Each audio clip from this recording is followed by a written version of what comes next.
ہمارا لبرل طبقہ ہے وہ بہت زیادہ اس ڈرامے کے خلاف ہو گیا ہے اور اس کے خلاف بیانات چلائے جا رہے ہیں, اس کے خلاف اخباروں میں. تو وہ کلمۃ حق ارید بہ الباطل والی بات ہے کہ مقصد نام ڈراموں کا استعمال کیا جا رہا ہے. میرا بھی ایک جو ہے نا وہ ایک اخبار نے میری کی تحریر چلائی ہے کہ مفتی طارق مسعود صاحب کہتے ہیں ڈرامے دیکھنے والے جہنم میں جائیں گے, یہ فلانے کے ٹمکانے. تو وہ والے جو ڈرامے جو ہے نا جو ہمارا کلچر کو تباہ کر رہے ہیں, وہ والا بیان اٹھا کے کہاں لگا دیا؟ اس ڈرامے پہ لگا دیا. ڈرامے جو تاریخی بنائے جاتے ہیں, تو ڈرامے دیکھنا تو ہم جائز نہیں کہتے, اس میں بے حیائی بھی ہوتی ہے. مشہور ڈرامہ چل رہا ہے, بہت دنیا دیکھ رہی ہے, تو میں ڈراموں کو جائز نہیں کہتا, لیکن جو لوگ فلمیں دیکھ رہے ہیں پہلے سے بے حیائی کے کاموں میں پڑے ہوئے ہیں اور غلط چیزیں دیکھ رہے ہیں, تو ہم ان کو کم از کم یہ مشورہ دیتے ہیں کہ یار انڈین فلمیں دیکھنے سے بہتر ہے یا جو آج کل وہ ڈرامے جو ہمارے فیملی سسٹم کو تباہ و برباد کر رہے ہیں, جب تم نے دیکھنا ہی ہے تو کم از کم ایک کم درجے پر آ جاؤ نا, اس کو دیکھ لو. تو اس سے تو پھر بھی بہتر ہے کہ کم از کم تمہیں ہسٹری تو پتہ چلے گی, کم از کم تمہیں یہ تو پتہ چلے گا مسلمانوں کی تاریخ کیا تھی. سلطان محمد فاتح نے بہت بڑی قربانی دے کے قسطنطینیہ فتح کیا تھا. وجہ کیا ہے کہ اس وقت اس ڈرامے کی وجہ سے خبریں آ رہی ہیں کہ ہالی ووڈ کی بڑی مشہور ترین فلموں کا ریکارڈ توڑ دیا اس نے, ٹھیک ہے نا, بڑی فلموں کا. جو نوجوان اس کو ایک کس دیکھ رہا ہے نا, پھر وہ دیکھے بغیر رہتا نہیں ہے. اور ڈراموں میں دلچسپی بعض دفعہ بے حیائی کی وجہ سے یا صرف کہانی کی وجہ سے ہوتی ہے. اس میں دلچسپی اس بیس پہ نہیں ہو رہی, اس میں دلچسپی جو لوگوں کی بڑھ رہی ہے وہ بے حیائی ہے اس عنصر کی, کیونکہ بے حیائی کے لیے تو اور اتنی چیزیں پڑی ہوئی ہیں. لڑکیوں کو دیکھنے کے لیے اس ڈرامے کے دیکھنے کی کم از کم اس جنریشن کو ضرورت نہیں ہے. وہ تو یوٹیوب پہ کلک کرو 20 قسم کی مختلف ڈیزائن کی لڑکیاں آ جائیں گی, اور فلمیں جا کے دیکھ لو, ناچ گانا دیکھ لو. میں نے کہا وہ ٹھیک ہے, علماء کی اکثریت اس کو ناجائز کہتی ہے لڑکیوں کی وجہ سے, یا کوئی بھی اس طرح کے سین اس میں کچھ ہوں گے اس طرح کے سین, وہ میں علماء کی اس بات پہ رد نہیں کر رہا, لیکن یہ دعویٰ کر رہا ہے کہ لوگ اس کو بے حیائی کی وجہ سے دیکھ رہے ہیں, لوگ اس کو انٹرٹینمنٹ کی وجہ سے دیکھ رہے ہیں, تو یہ غلط ہے. جو دیکھ رہا ہے اس کو پتہ چل رہا ہے کہ تاریخ میں ہوا کیا تھا. عمل ہمارے کیا ہیں؟ زیرو. نہ سائنس میں آگے, نہ ٹیکنالوجی میں آگے, نہ مذہب میں آگے. وہ ٹیکنالوجی کی دنیا میں بہت آگے تھے, سائنس کی دنیا میں بہت آگے تھے.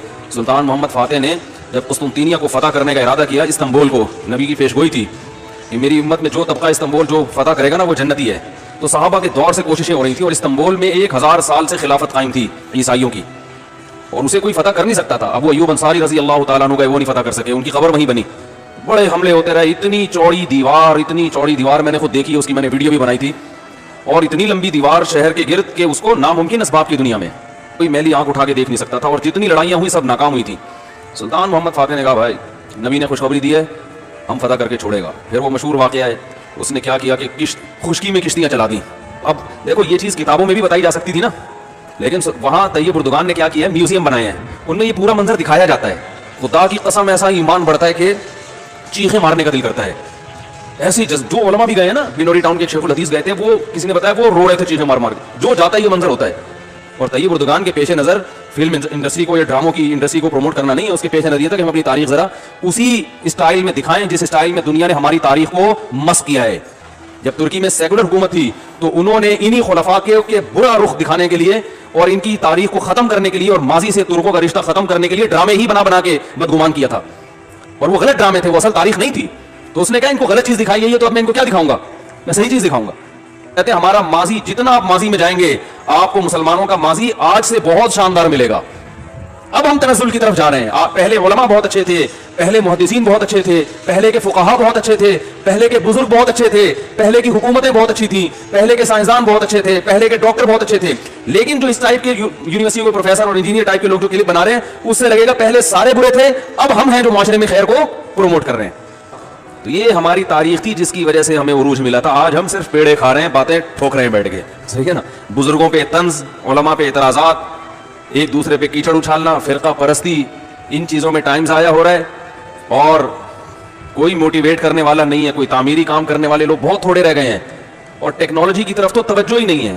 یونیورسٹی میں جو لڑکا مذہب پہ چلتا ہے, سب کی بات نہیں کر رہا, ایجوکیشن میں سب سے پیچھے وہی ہوتا ہے عام طور پہ, اسی کی شکایتیں آ رہی ہوتی ہیں. یہ چونکہ نمازی ہے لہذا نمبر سب سے کم اس کے آتے ہیں. نمازی کے نمبر تو زیادہ آنے چاہیے بھائی. صحابہ کرام نے جو ملکوں کے ملک فتح کیے اور جو ہمارے تاریخ میں فاتحین ملتے ہیں, سب سے پہلا بحری بیڑا حضرت معاویہ نے بنایا ہے. سمندر پہ سب سے بڑی فوج جو اس وقت اتاری ہے وہ کس نے اتاری ہے؟ حضرت معاویہ رضی اللہ تعالیٰ عنہ نے. اور نبی نے پیشگوئیاں سنا دی تھی پہلے کہ سمندر کی لڑائی ہوگی, اس میں جو شہید ہوگا اسے میں جنت کی خوشخبری دیتا ہوں.